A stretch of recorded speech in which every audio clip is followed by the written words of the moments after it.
The sound of the lock turning was colder than the winter air.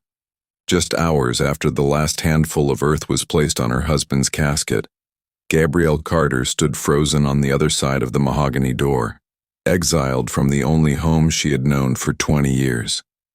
Her tear-filled eyes, which had moments before been soft with grief, now hardened with a resolve that her in-laws could never have anticipated. In her hands she clutched not just her husband's favorite photograph, but a single weathered manila envelope he had entrusted to her with his final breath.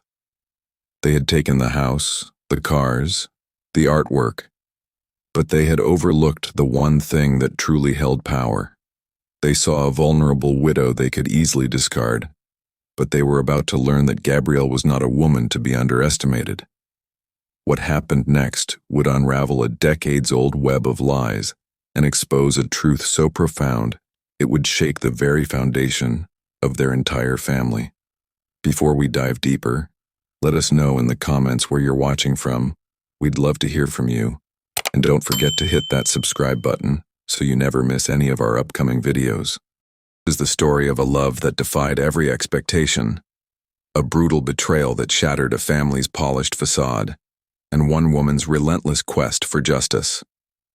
Christopher Harrington was not just a wealthy heir.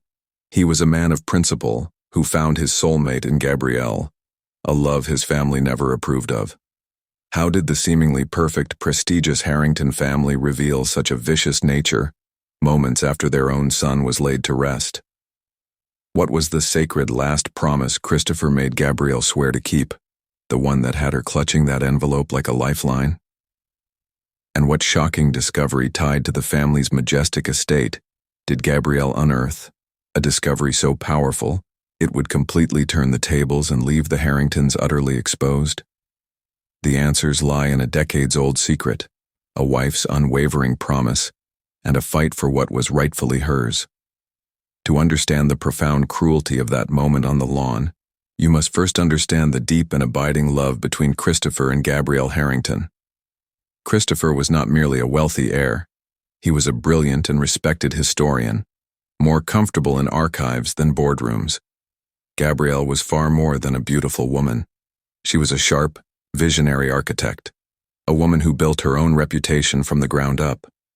They met as equals, as intellectual partners, first debating historical theory in a quiet university library, their connection immediate and undeniable. Theirs was a marriage of true minds, a partnership built on mutual respect and a shared joy for life's simple pleasures. But to the Harrington family, old money stalwarts from Connecticut, Christopher's choice was nothing short of a scandal. Arthur Harrington, the family's stern patriarch, saw Gabrielle not for her accomplishments, but as an outsider, a threat to their carefully curated legacy of prestige and power. He made his displeasure known from the very beginning, his disapproval a constant, chilling presence in their lives. Christopher, however, never wavered in his devotion. He chose Gabrielle, and in doing so he quietly began to distance himself from the family's toxic expectations. But Christopher carried a heavy secret, one he only ever trusted Gabrielle with. It was a secret about the true, tarnished source of the Harrington fortune, a truth he had uncovered in his own historical research, and it was a secret that would eventually put a target on both of their backs. When Christopher Harrington was diagnosed with a rare and aggressive illness, Gabrielle became his sole protector, his unwavering advocate against a medical system that often felt cold and impersonal. She spent every waking moment by his bedside, her architectural career put on indefinite hold. During this time, the Harrington family's hostility intensified, though it was now carefully masked under a thin veneer of concern. Christopher's brother Richard and his father Arthur would make their visits, their presence looming and imposing in the small hospital room. They questioned Gabrielle's every medical decision, subtly implying she wasn't acting in Christopher's best interests, their words laced with a poison that was designed to undermine her strength during the most difficult period of her life. In his final weeks, as his strength faded, Christopher made Gabrielle swear a solemn oath. In a moment of heartbreaking clarity, he handed her that now significant manila envelope and a small cold key. His voice was a whisper, but his intent was ironclad. When the time comes, he told her, his eyes locking with hers. Use this. Don't trust my family. He was entrusting her with more than just documents. He was giving her the tools to defend herself and dismantle the legacy he had come to despise. The time would come sooner than she thought. Just moments after the final prayer was uttered at his graveside, as mourners began to disperse, Richard Harrington approached her, his expression devoid of grief, replaced by cold calculation. "We need to talk about the house," he said, his tone leaving no room for discussion. The battle had begun. Exiled from her home and grappling with a profound grief, Gabrielle Carter did not break. Instead, she channeled her pain into a methodical, determined focus. In a small, sparse apartment that stood in stark contrast to the Harrington estate, she spread the contents of Christopher's envelope across a simple table. This was not a time for tears. It was a time for work. Christopher's file was a meticulous trail of breadcrumbs, a historian's research into his own family. It detailed odd financial discrepancies, transactions funneled through a shadowy shell company named Ethelred Holdings, and most intriguingly, a deed to a parcel of land not listed on any of the family's public records. Knowing she needed expertise to follow this trail, Gabrielle enlisted Frank, a grizzled, retired private investigator who had a known and well-justified distrust of the powerful Harrington dynasty. Frank's first discovery, after just a few days of digging through archaic property records, was an absolute bombshell. He called Gabrielle, his voice gruff with the weight of the revelation. "The land your house is on, Gabrielle," he said. "It was purchased by Arthur Harrington in 1985 under very unusual circumstances." Frank's investigation led him back 40 years, pulling at a thread that would begin to unravel the Harrington family's entire legacy.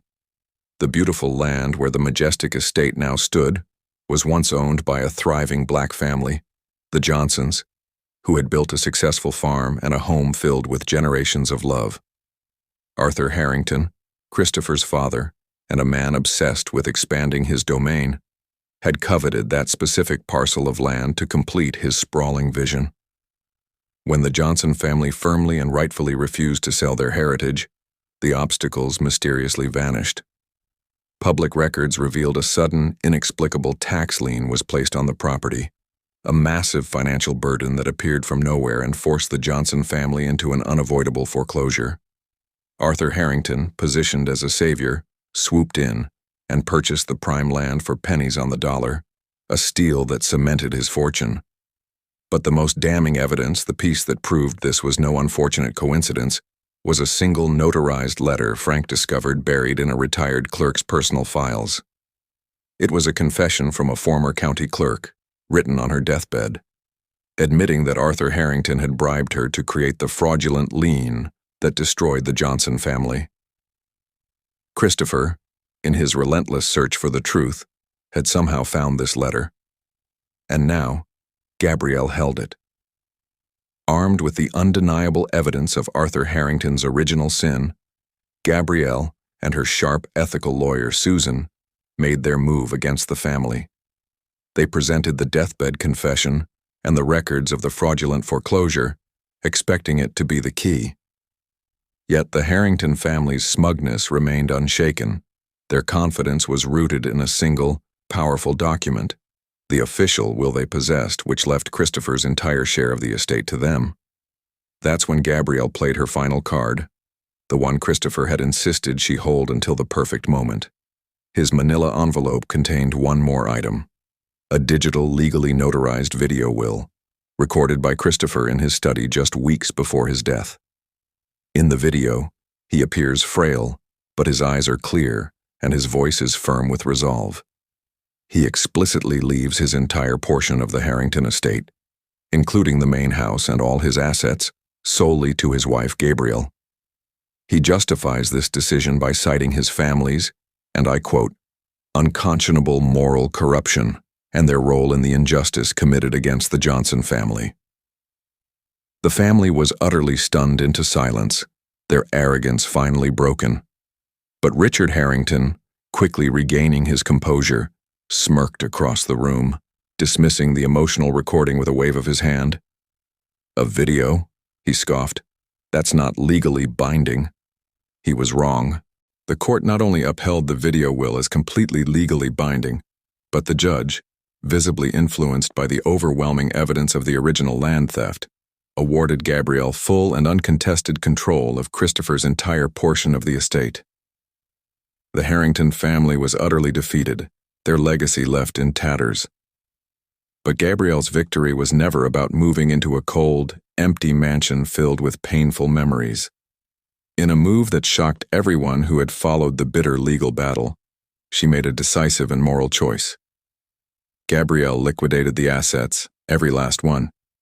Then she located the elderly son of the original Johnson family. Standing beside him at a press conference, they jointly announced the creation of the Christopher and Johnson Family Foundation. Its mission was to provide legal resources and support to families fighting predatory land claims and unjust foreclosures. She used the Harrington fortune to right the original wrong and to build a lasting legacy of justice that would have made Christopher immensely proud. This story is far more than a simple family drama. It is a powerful testament to the long shadow of history and the profound power of one courageous person to bring the truth into the light. Gabrielle Carter didn't just win a legal battle against the Harrington family. She meticulously uncovered a deep rot that had festered at the foundation of their fortune for generations.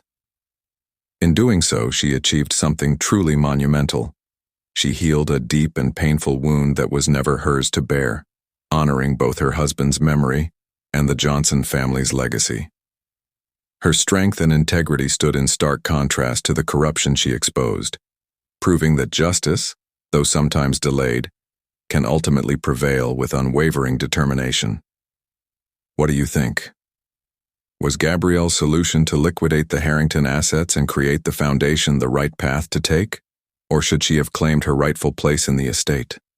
Could a family like the Harringtons, built on such a foundation, ever truly redeem themselves? Let us know your thoughts and your personal reflections on this story in the comments below.